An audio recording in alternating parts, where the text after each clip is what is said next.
I don't even know why I'm doing this. I don't know why I am doing this. Like, I'm just looking at the thumbnail and I'm already dissatisfied. I've had a stressful day already. Like, this is just gonna make it worse. I guess I'm some sort of sadist or masochist. Deltarune, the Genocide timeline theory. Oh yes. Let me guess. Actually, I'm not going to guess, but I have a feeling I know what you're going to say anyways. Let's go. I was born too late to explore new lands and a bit too early to explore the stars above. But I was born just in time to explore those crazy Deltarune theories and memes. But let me tell you, these Memes. Deltarune theories can get pretty crazy. I mean, I thought other game theories, like Uh, Zelda theories, can get wild. But the Zelda franchise doesn't have things like determination or WD Gaster going for it. Oh, wait. That's Undertale, not Deltarune, and they're not connected, right?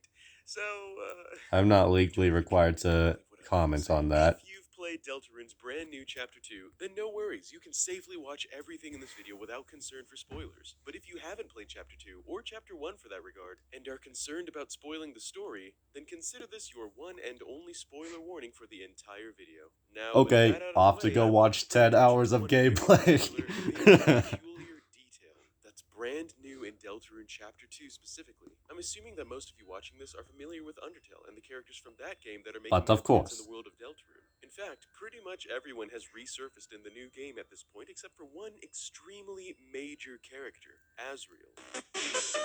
Well, kind of. See, he's spoken about positively by seemingly Papyrus. everyone in the light world, since he seems like he was quite the go-getter and friendly kid about town when He's he off lived in at home. But college. that's just it. Asriel's memory and influence was restricted to the past in the light world where he lived. Obviously, the majority of the game so far takes place in the RPG-esque dark world, where only items and people brought into the fountains from the light world exist. This was proven somewhat in Chapter 1, but explicitly proven in Chapter 2 off the bat, when Kris and Susie enter the school dark world but find it empty except for Ralsei.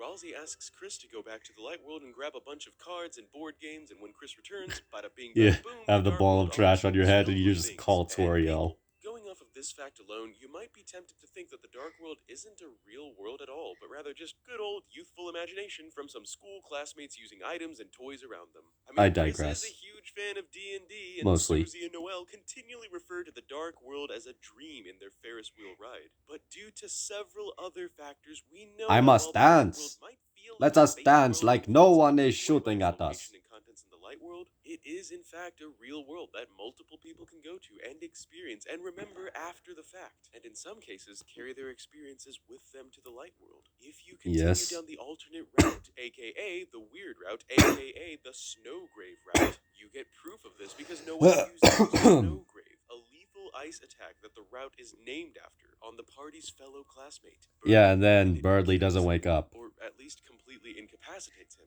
even after returning to the light world. Everybody else comes back, but Birdley just doesn't wake up after the fountain is destroyed. But And of after this, course. it's assumed that the party then stuffs him into the nearby closet. Yeah, pretty dark stuff. But this is all typical of Toby Fox games. In addition to experiential Dark proof that the dark elements. world exists, there is also the existence Scars of the me. single strangest character in Deltarune. Besides the clown and the glitchy salesman, of course. Ralsei's entire existence is so bizarre because even when the dark world is emptied of inhabitants and all its fountains are closed, Ralsei strangely still lives on. We know this because in Chapter 2, after Kris and Susie closed Chapter 1's Dark Fountain, Ralsei apparently worked non-stop on making Kris and Susie some rooms in his castle, while the duo Hey, that were was in the nice of light him. world. He was able to make multiple And he complete banished them rooms to in a do their single school day, but project. attributes it to Or the to fact that start apparently on he it. never stopped working since There. they left. And even I wrote stranger one is that letter, Ralsei can therefore we exist in started other on worlds it. created by Therefore we're other back. dark fountains, even though no other Darkners can do that. Ralsei is the one who explained that Darkners can't exist away from their fountains, and we see Lancer turn Ralsei knows a distorted in whole front of lot. our eyes because this fact is true. Yet Ralsei, a member of the original Dark Fountain, not only crossed over into this new dark world, but exists here just fine indefinitely. Yeah, he I'm saying doesn't all turn this to into prove that stone. the dark world is both influenced majorly by the light world, but is a completely real place at the same time. Now let's bring this back to Asriel. Obviously, there's some kind of extremely strong connection between Asriel and Ralsei. I mean, they look But of exactly course. the same, well, mostly the same, and Ralsei is intricately familiar with Kris and Susie and the light world in general, and their names are anagrams of each other. So this means that Yes. Asriel didn't actually go off to college, and that he's actually been here the whole time trapped inside Can the also dark world as spell Ralsei, right? Israel. Well, maybe. I mean, I guess that is a possible theory, but that's not where I was Insert going angry initially. person At with one sample point, I did text. believe that Ralsei was none other than Asriel for the aforementioned obvious reasons, but now I no longer consider that to be the case, and it's all because of the Queen's castle. Specifically, the room inside the castle. Specifically, the last room. I can't do it. Asriel's room. All of a sudden, for the first time in either chapter of this sequel to Undertale, Asriel and Ralsei are both independently referenced inside the Dark World, proving to us that these two characters are in fact different from one another. But of Otherwise, it would course. just have been called Ralsei's room, or Ralsei's name would just have been Asriel in the first place. Toby Fox has proven to be very particular over and over again with the way that he reveals story details to the player base, so you know that this was deliberate. To make things even weirder, when Kris tries to peek inside Asriel's room, as they are able to do with all the other rooms before, Kris doesn't see anything inside. But it's not because they can't, it's because they won't. In an extremely strange and telling detail, Kris closes their eyes when peeking into the room. This unwillingness to see on the other side of a doorway fits with several other places in Chapter 2. But of Along your journey course. throughout the cyberworld, sometimes the party will come across door frames that are seemingly empty, where there's no door in the Spamton. frame, but yet the other side is just black or... I never used the warp door, so I didn't know these door frames. You know.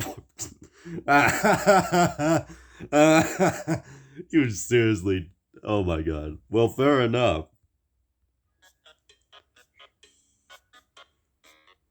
blank. So this begs the question, what is on the other side of these doors, or specifically the other side of Asriel's door, that Kris Woman. refuses to see? And does this mean that they're connected? As far as I can tell, though, Asriel's real bedroom, which is also Kris's bedroom, is completely visible in Toriel's house, leaving very little to the imagination. Just a bunch of trophies and a computer and some secrets hiding under the bed, you know, normal teenage guy stuff. What could possibly be inside the room that Kris so blatantly does not want to see that's not there in his real room? I'll get to that later on in the video, but I have a bunch of stuff to set Moments.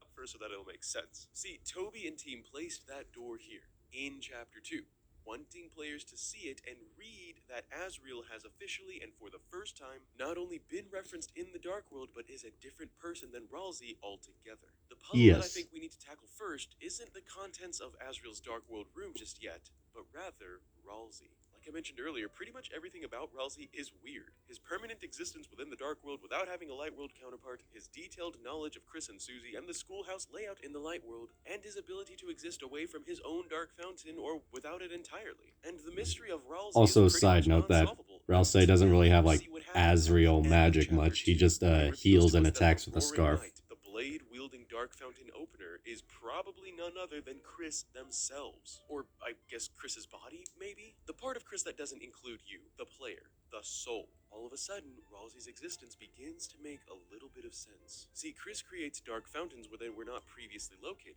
They create dark worlds that were not previously existing. Still According to excited Queen, in this is hopes something that all Toriel and players are Undyne will be apparently part able of to do, Chapter yet 3. Kris's Still gonna be body is the awkward only if one that could Toriel and have that Ralsei meet. previously or is shown doing it at all. So Presumably. presently, we can assume that Kris is the knight and has always been the knight. Yes. Since Kris's body has been going off doing shady stuff on its own for quite some time now. Long enough to have gained a reputation with the dogs in Undyne's jailhouse. If you think about it, being able to create entire other dark worlds means that you can also create dark world inhabitants, right? I'm sure you can probably tell where I'm going with this by now. Here, let me stab the floor and create a ton of smoke. There totally isn't a gas pipe under here. Oh, wait. Specifically, Kris, without the soul, without you. Now, okay. Bye, I don't things are need about to you. get really weird and speculative, and I'm about to mix in some Undertale stuff. So if you haven't already, buckle your seatbelts. Oh, please, don't you dare. Answer lots of questions about Ralsei's weirdness going on, since his existence outside of his own dark world can just be attributed to Kris's presence, or his appearance and knowledge of Kris's schoolhouse and friends would have come from Kris's own mind. Not to mention the seemingly intimate concern Ralsei has for Kris, and the somewhat intimate moments that the two share on the Swan boat ride are both a bit too familiar for friends that have only known each other for 2 days, right? So if Ralsei was born from Kris's own mind, the question is, why? I'm so glad you asked. Here's where things are about to get really I didn't ask, you asked. We know that Kris was pretty close to their brother, Asriel. In fact, they were really close, and Asriel's gone off to college, leaving his little sibling Kris behind. This has no doubt made Kris feel really lonely, as any little sibling would be, speaking from experience there. But it goes further than that. Have you ever noticed that there are no humans in Deltarune? Contrasting But with of the world course. Undertale, where monsters lived in their villages in darkness under the surface. In Deltarune, there Because are of only humans. monsters living on top of the surface in the light of the sun, except for Kris. Even Kris's immediate family is composed of all monsters and not humans. Now, I'm getting somewhere with this, and it'll all make sense, so hold on. To get some more information on the subject, let's refer back to the world of Undertale for some parallels. In No. Undertale, Toriel and Asgore have two children together. We know Asriel, this. their biological child, and another adopted human. This human Drop child the question is not mark. We Kris, know who but it is. This human child has existed long before the events of the game that you play through. And Yes. her name is Chara. I hear you rolling your eyes.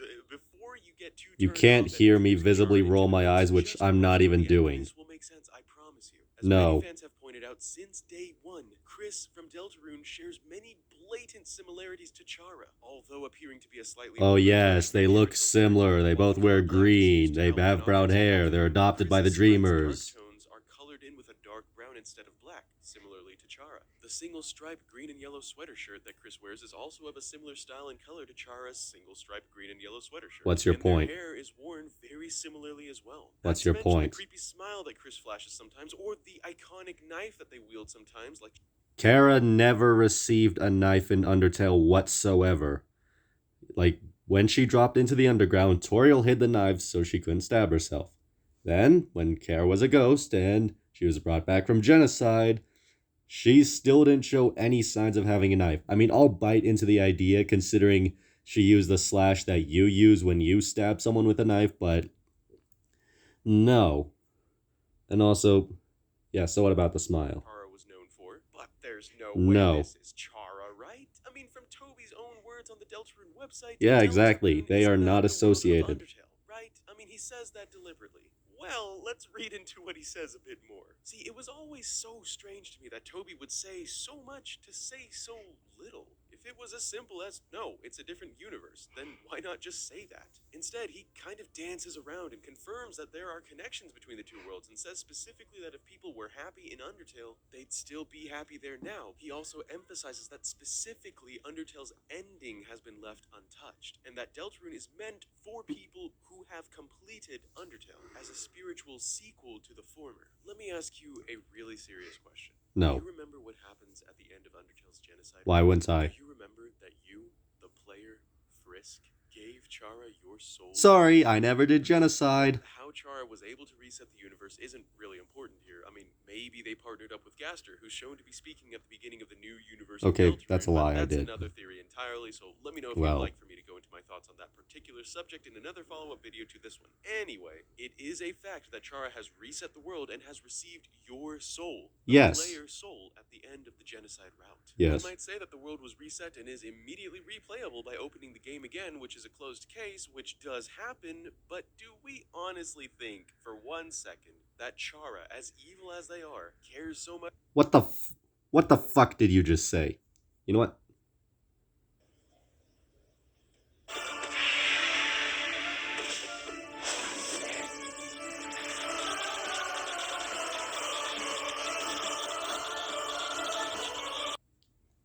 I seriously hate that this.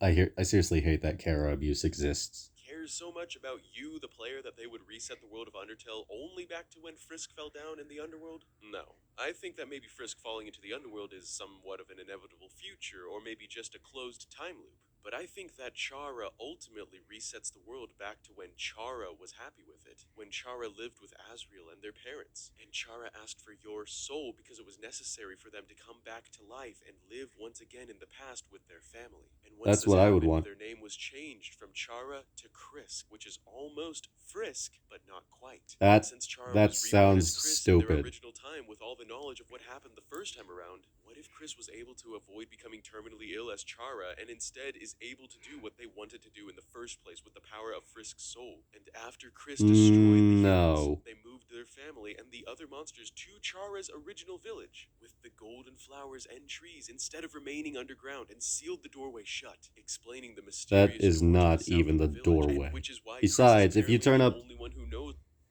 if you speed it up by 666, it's just entry number 17. What's behind the door and asks all the other monsters to keep out. This reset world theory with Not the to other mention you humans had a destroyed view and of the monsters city. moved to the surface also fits in with Toby's words on the Deltarune website. Since the good ending of Undertale, the pacifist route, would indeed remain untouched, as Chara would never have received the player's soul. Additionally, it makes sense that it would be the same soul as the player soul in Undertale, since, after all, Toby said Deltarune was designed for people who have played Undertale, right? Theoretically speaking, the vast majority of Deltarune players will have played Undertale previously, meaning that either way, the player's soul in Deltarune is probably the same soul as your player's soul from Undertale, because you are the link. I'm not sure if I buy that or not. Several other things, such as why the menu looks the exact same as it does from Undertale in the Light World, or why Kris would be physically older than Chara in Deltarune. If Chara got their way and killed the humans and saved their beloved older brother and now gets to live on Who with their wouldn't monster want family, that? why wouldn't they be okay with living on and growing up?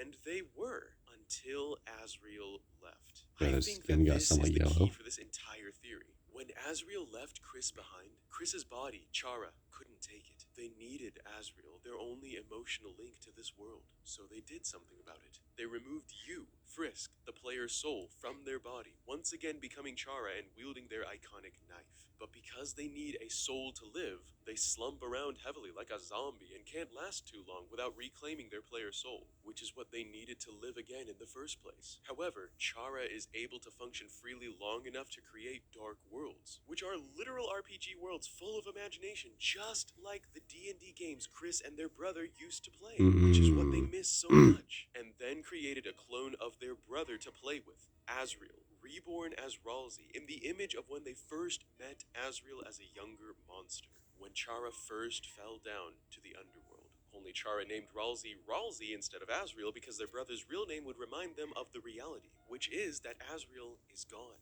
moving on with his life, never to return home for good, meaning things will never be the same as they used to when they were kids. And finally, what if Ralsei, who is a creation of Chara's own mind, knows the truth, and knows that he himself is a clone of the real Asriel? Yeah, I got He still emotional cares too. about Kris since he's a duplicate of Asriel, and therefore loves his little sibling, but he wants Kris to know the truth. That's why Ralsei seems so happy to see Kris, but also oddly so sad at the same time. That's why he discourages Birdley from extending this world of lies, his own world, and creating more dark fountains at the end of Chapter 2. And since we know Ralsei can change things around and literally create rooms in the dark world without Kris's knowledge and unnaturally and supernaturally quickly, what if Ralsei has some sort of creation power in the dark world, and he's the one who's placed the strange blank doorways around the dark world, and perhaps even created his counterpart Asriel's room in the Queen's palace, where, notice, he was deliberately not taken prisoner but allowed to roam the castle freely. This would explain why he keeps finding ways to separate himself from Kris in order to create these rooms, which always seem to randomly pop up right in the way of where you're supposed to go, meaning you're supposed to find them. The final question is, why would Ralsei create the rooms, and what's on the other side of the doors? Well, what if what's on the other side of Asriel's room, and on the other side of these other doors, is not something physical, That was but not rather intended. is the truth about Ralsei, the dark worlds, and Asriel. As the player, you may want to see inside these rooms, but Chara No. closes Kris's eyes every time, making you see blank, unwilling to uncover the truth about the brother they cherish so dearly. That's why Chara keeps ripping you out of their body and opening new dark fountains when Ralsei clearly wants them to stop. It's all because of the first fallen human, the little child named Chara. When was it ever specified that Chara even has black eyes? I mean, red eyes? Because we only see black.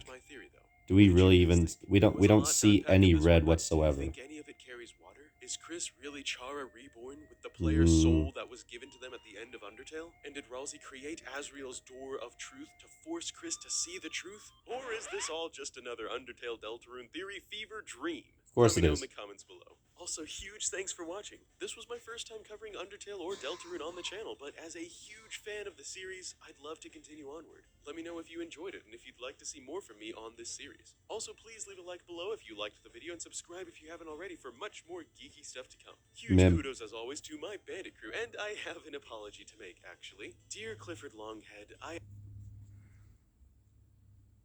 What did I think of that? I honestly don't know. Oh, wait. Yes, I do. Well, that was idiotic. Off to hang myself. Off and left. Yeah, okay. No, seriously though, that was horrible. That was a horrible theory. Just no. I mean, if I'm being honest, I partially could buy into the idea of Kara initially wanting to have a much happier timeline from resetting, but at the same time, I really don't believe Kara and Kris are associated or connected in any way. Like, I don't think they're a part of each other or one of them is the other. Like, I simply don't buy into that. And also, what did that theory have to do with genocide at all? Other than presumably Kara taking your soul from genocide and doing all that. And not to mention the obvious. You called Kara evil. Now, I say Kara as in character. That's been my preference for some time now. But other than that, Toby technically never specified any gender for Frisk or Kara, despite most of us generally believe that Kara's a girl. Yeah, no, I just don't buy into it. I really don't think that is the case at all. I mean, once again, maybe the slightest bit in me does believe that, but for the most part, no. I genuinely don't agree. Like that, just no. Like, so what if they look similar? So what if Kris had a creepy smile and a knife? Which Kara technically never even shown a knife. I I just don't buy it.